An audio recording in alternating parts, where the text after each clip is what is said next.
ఏపీలో ఇసుక మైనింగులను మంత్రులు ఎమ్మెల్యేలు విచ్చలవిడిగా దోచేస్తున్నారని మాజీ మంత్రి తెలుగుదేశం పార్టీ నాయకుడు ప్రత్తిపాటి ఆరోపించారు. పల్నాడు జిల్లా కేంద్రంలో ఆయన మీడియాతో మాట్లాడుతూ ప్రకాశం, గుంటూరు జిల్లాలో అడ్డు అదుపు లేకుండా ఒక ప్రైవేటు సైన్యాన్ని పెట్టుకొని అధికార పార్టీ నేతలు ఇసుక మైనింగును దోచేస్తున్నారని మండిపడ్డారు. రాష్ట్ర ప్రభుత్వానికి ఇసుక మైనింగ్ రూపంలో రావాల్సిన ఆదాయానికి గండికొట్టే విధంగా మంత్రులు ఎమ్మెల్యేలకు దోచుకోమని జగన్మోహన్ రెడ్డి ఫ్రీ హ్యాండ్ ఇచ్చారని స్పష్టంగా కనపడుతోందని ఎద్దేవా చేశారు. స్టేట్ ఎలక్షన్ కమిషన్ దీని మీద సీరియస్ గా ప్రజాస్వామ్యాన్ని కాపాడాలంటే దొంగ ఓట్లు నియంత్రించాలి. చిలకలూరుపేటలో కూడా దొంగ ఓట్లు ఉన్నాయి. ఇటీవల మేము కొన్ని మొత్తం వెరిఫై చేశాం. చచ్చిపోయిన ఓట్లు తీసేయటం లేదు. చనిపోయిన ఓట్లు తీయటానికి ఏంటి అభ్యంతరం ఈ నియోజకవర్గంలో? రాష్ట్ర వ్యాప్తంగా అదే పరిస్థితి ఉంది. డబుల్ ఎంట్రీలు ఎందుకు తీసేయటం లేదు? ఒక వార్డులో వాళ్ళు ఇంకొక వార్డులో 2 ఓట్లు ఉన్నాయి, ఎందుకు తీసేయటం లేదు? ఒక విలేజ్ లో ఉన్న వాళ్ళకి టౌన్ లో ఓట్లు ఉన్నాయి. చిలకలూరుపేటలో కూడా 10,000 డబుల్ ఓట్స్ ఉన్నాయి. డెత్స్ కావచ్చు, డబుల్ ఎంట్రీలు కావచ్చు. అదేవిధంగా ఒక వార్డులో ఉన్నది ఇంకొక వార్డు, ఒక ఊళ్ళో ఉన్నది ఇంకొక వార్డులో. దీన్ని కూడా మేము వెరిఫై చేస్తున్నాం ఎలక్షన్ కమిషన్ కి. అదేవిధంగా రేపు న్యాయస్థానం ద్వారా కూడా న్యాయం కోసం మేము పోరాటం చేయడం కూడా జరుగుతుంది. మూడో పోయినటువంటి జగన్మోహన్ రెడ్డి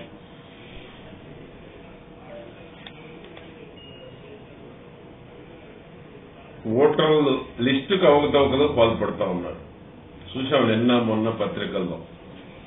గ్రాడ్యుయేట్ ఓటర్స్ లో గెలవలేమనేటువంటి, గ్రాడ్యుయేట్స్ మీద నమ్మకం లేక ప్రభుత్వం పూర్తి విశ్వాసాన్ని కోల్పోయిందనేటువంటి అభద్రతలో ఉన్న ముఖ్యమంత్రి దొంగ ఓటర్లను చేర్పించి ఏదో ఒక విధంగా గెలవాలనేటువంటి కుట్ర కుయుక్తులు స్పష్టంగా కనపడతా ఉన్నాయి.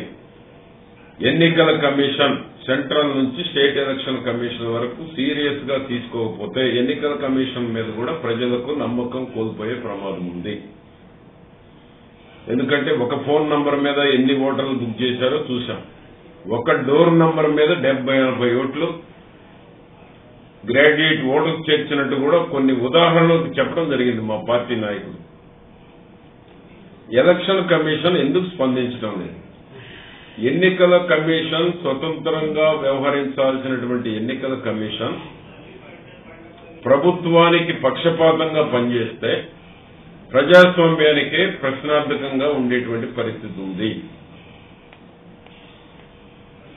అందుకని ఎన్నికల కమిషన్ రెస్పాండ్ అవ్వాలి, సెంట్రల్ ఎలక్షన్ కమిషన్ రెస్పాండ్ అవ్వాలి, కోర్టులు కూడా జోక్యం చేసుకోవాలా. తప్పకుండా కోర్టు న్యాయస్థానాలను ఆశ్రయించడం జరుగుతుంది. జగన్మోహన్ రెడ్డి చేసేటువంటి దుర్మార్గాలు, జగన్మోహన్ రెడ్డి అనుసరిస్తున్న అక్రమ మార్గం, దొంగ ఓట్లు, వీటిని పూర్తిగా నియంత్రించకపోతే భవిష్యత్తులో ప్రజాస్వామ్యానికి ప్రమాదం ఏర్పడేటువంటి అవకాశం ఉంది. దొంగ ఓట్లు వేసేటువంటి వాళ్ళని ప్రజలు కూడా తప్పకుండా చట్టానికి శిక్ష పడేటువంటి విధంగా ప్రజల్లో కూడా మార్పు రావాల్సినటువంటి అవసరం కూడా ఉంది. ఎందుకంటే ఈ రోజు గ్రాడ్యుయేట్స్ లోనే దొంగ ఓట్లు చేర్చారు. రేపు 175 నియోజకవర్గాల్లో కూడా దొంగ ఓట్లు చేర్చేటువంటి కుట్ర జరుగుతూ ఉంది ప్రభుత్వం. 175 నియోజకవర్గాల్లో కూడా. ఎందుకంటే ప్రజలు వేసే ఓట్లతో గెలవలేమనేటువంటి అభద్రతలో ముఖ్యమంత్రి ఉన్నాడు జగన్మోహన్ రెడ్డి. కాబట్టి దొంగ ఓట్లతో గెలవాలనేటువంటి వాలంటీర్లను అడ్డం పెట్టుకొని, సచివాలయ సిబ్బందిని అడ్డం పెట్టుకొని దొంగ ఓట్లతో గెలవాలనేటువంటి కుట్ర జరుగుతూ ఉంది. దీనికి central election commission, state election commission దీని మీద సీరియస్ గా